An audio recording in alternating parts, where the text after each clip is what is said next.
Ito, pakinggan po natin mga kababayan, mga kasubaybay, ang sinabi po ni Sir. Ayan po. Mga bata natututong humawak ng patalim, manaksak ng kaklase, humawak ng baril, barilin ang kanilang kamag-aral. I can see one reason for that. Inalis ninyo yung tunay na dapat pinagkakaabalahan ng mga bata sa kanilang paralan, kultura at sports. Why in the world did the government remove culture and sports activities in schools? Why? Anong gusto niyo? Pag-aralan na lang sex. Yung sex education, ang pagtulak ninyo, parang itinutulak ninyo ang priority education requirement. Pinaliwanag ko sa inyo na O, di ba? Dapat ganito. Balikan natin, ha?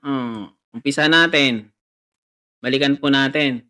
mga bata natututong humawak ng patalim, manaksak ng kaklase, humawak ng baril, barilin ang kanilang kamag-aral. I can see one reason for that. Inalis ninyo yung tunay na dapat pinagkakaabalahan ng mga bata. Opo, dapat may pinagkaabalahan talaga mga bata. Nung panahon namin, na elementary pa lang, may home economics kami, may sports kami. Pero ngayon, wala na. May mga eskwelahan, wala ng sports. Puro na sila academics. Nasobrahan sa ka-bright, kaya gumagawa ng kalukuhan. Tama po. Ito, sa sports pa lang, hindi ka na magsi-cellphone doon dahil, ano ka na, basketball man, anumang sports mo, kung nasa, ano ka, sa School of Arts, pwede ka naman. Kung ikaw marunong magpinta, marunong mag-weaving, marunong kang gumawa ng mga basket, marunong kang magtirakota, sculpture, kung sa ano naman, martial art, may taekwondo, may karate, may boxing, yan ang ano sa DepEd eh. May harness. Ito wala na eh, may ROTC pa dati. Di ba maraming ginagawa yung mga kabataan like China. Example lang ha, hindi ko ino-compare pero example lang. Bata pa sila sa Japan, sila na nagluluto ng pagkain nila. Tinuturuan sila not only to educate them but also to train them na paglaki nila, marunong sila at matututo sila. Ito, sabi ni Sir, ito po, pakinggan po natin ulit. Sa kanilang paralan, kultura at sports. Why in the world? Culture. Doon pa lang sa kultura eh. Wala na. Yung kultura natin, puro na Western culture. Yung kultura ng pagiging Pilipino, pagiging makatao, at yung respeto sa mga nakakatanda, yung mga teacher ngayon, wala na. Pag nakita ng mga estudyante po ngayon, ay, yung teacher nila, pawis na pawis, may dalang bag, kung ano-ano. Ay, minsan nga, hindi pa magandang umaga, hindi pa nakaganyan po. Pero dati po talaga kami, pag nakita namin, mga teacher namin, yung mga matatanda, kahit hindi po namin kilala, nagbi-bless kami. Ngayon, wala na ang culture. It's because of these gadgets. It's because of the social media, improper use of social media, no? More on Western culture. Pati yung pananamit, kita na yung kung ano-ano dyan. Di ba? Mga kabataan ngayon.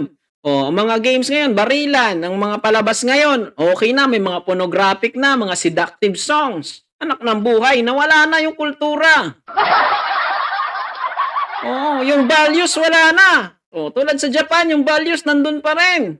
Sa China, meron pa rin. Kahit iba-iba yung ating paniniwala, iba-iba yung ating mga bansa. Pero yung kultura, sana ay ma-preserve. Ituro po natin sa ating kabataan. Ngayon, wala na. Pati mga teacher ngayon, wala na. Minsan na lang nagsusulat. Puro na link. Paano matututo mga kabataan yan? Pero hindi naman po halos lahat. Pero gano'n na eh. Western culture na tayo. Kaya mga kabataan natin, mga bobo na sa katotohanan. Yung reality ng buhay, hindi nila alam. Pati paghiwa ng sibuyas, ay nako, magtatanong pa. Pero pa-Englishin mo yung mga kabataan yun, grabe mag-English, Pati yung mother tongue, wala na. Hindi alam kung anong tawag sa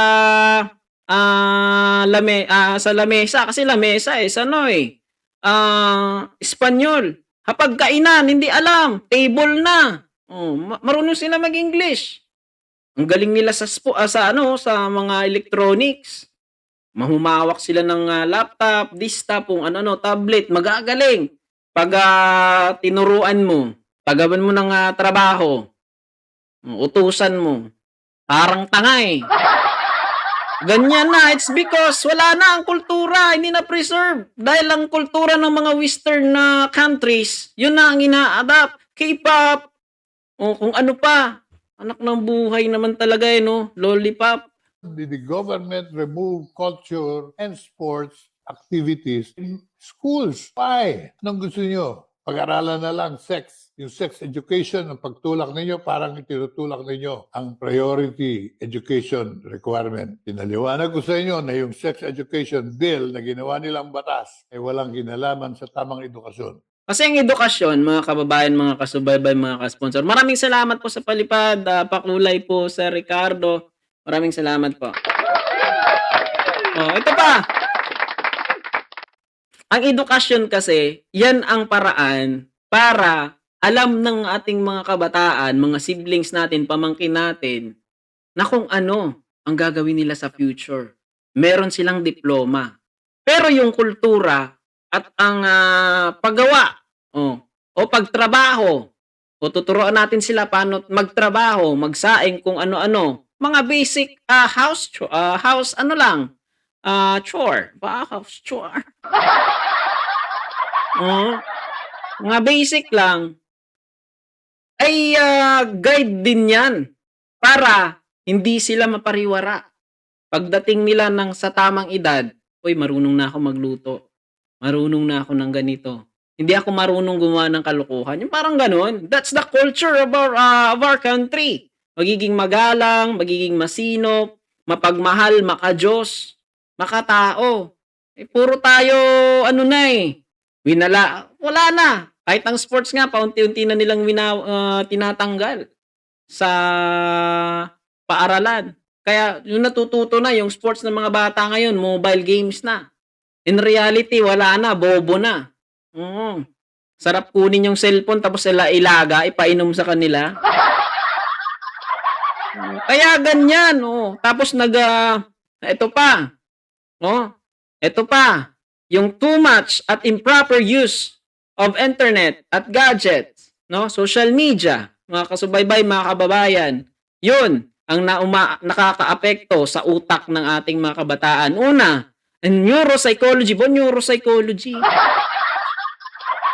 In neuropsychology, no, pag nanonood tayo ng kung ano-ano, 15% of our brain lang ang gumagana. Pero pag meron tayong ginagawa, daily activities, o nagbabasa tayo, hindi lang sa cellphone, 75 to 95% to 90% gumagana ang utak natin. Kaya tignan niyo yung mga kabataan natin. Tignan niyo yung mga kabataan natin ngayon. 'Di ba? Ayun na. Grabe magmura. Papatayin kita, anak ng buhay mo. Sige, takbo! Bobo! 'Di ba naririnig niyo 'yan? Pag naglalaro sila. 'Di ba po? Pag naglalaro sila ng ML, yun yung malirinig nyo sa mga bunganga nila. Ang yayabang pa. Na PI ka. Bisakol ka. Ikaw nga Tagalog, kumakain ng pagpag. 'Di ba? Parang gano'n. 'Di ba nagaganon sila, nagbabatuan sila ng mga negative thoughts, negative words. Ayan ang epekto. Kita nyo? Bakit nagkaganyan ng mga bata? Kailangan magsimula pa rin yan, not only sa paaralan, but also sa loob ng tahanan. Ang sex dapat matutunan sa tahanan sa pamamagitan ng mga magulang. At ito pa, no? Sex education. Kita nyo? Seductive mga meron ng sex education sa loob ng paaralan. Nung nag-aaral ako ng sekundarya, ganun din. May sex education na. Paano i-prevent ang ganito, ganyan. Kasi may mga premarital sex nights because improper use of social media. Mga pornographic kung ano-ano. Nakikita nila. 13 years old, 12 years old, 9 years old, ayun na. Basag ng kabuhayan. Diba? Totoo yan. Magalit man kayo sa akin. Basta totoo yung sinasabi ko. Yan ang realidad ngayon. Yan ang nangyayari po ngayon. Kaya nagkakaganyan yung mga kabataan ngayon. At hindi sa paaralan, pamamagitan ng mga guro na walang kinalaman sa pangangailangan ng mga bata tungkol sa issue ng sex. Sex education has been given priority, inalis ang kultura at palakasan sports activities. Yan, walang ginagawa ang mga bata kundi manood ng kanilang iPad na nagmumula sa abroad. Natututo silang bumutay ng kamag-aral. Natututo sila ng karahasan, solusyon sa kanilang magulong isipan. Balik natin yung culture and sports upang ang mga Pilipinong bata ay lumaki kasama ng kanilang edukasyon, ang appreciation sa kanilang pagiging Pilipino. Ang buhay ng ating mga bayani, ang ating mga awit, mga kanta na Pilipino. Oh, 'di ba? Appreciation ng buhay nating mga bayani, mga kanta, mga sayaw, mga cultural arts. Anak ng buhay. Oh. 'Di ba? Klaro-klaro. Puro lang ay naku, kaya ang mga kabataan natin ngayon kakaiba na. 'Di ba po, mabuhay? 'Di ba po? Anak ng buhay. Patuloy pa natin bago po tayo mapunta sa ating next topic. Sayaw na Pilipino, mga bata natututong humawak ng patalim. Oh, 'di ba? Kultura ng Pilipino.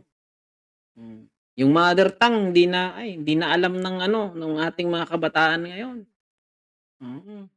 Tapos yung pagmumura naging, na-normalize na nung panahon ng ating dating presidente. Hanggang ngayon sirang-sira na yung presidente ngayon dahil, magnanakaw daw, maletagang, ganito, ganyan. Sino ba yung nagtatanim niyan? 'Di ba? Ang hirap mahalin bansang Pilipinas. Kaya pag-pray natin ang ating inang bayan at ang ating mga kabataan, ang ating pamilya, lahat. Lahat po, 'no?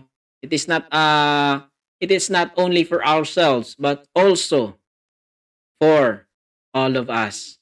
'Di ba mga kababayan, mga kasubaybay? Hmm. 'Di ba? Sir Marco Polo, mega love shoutout po sa'yo, sir.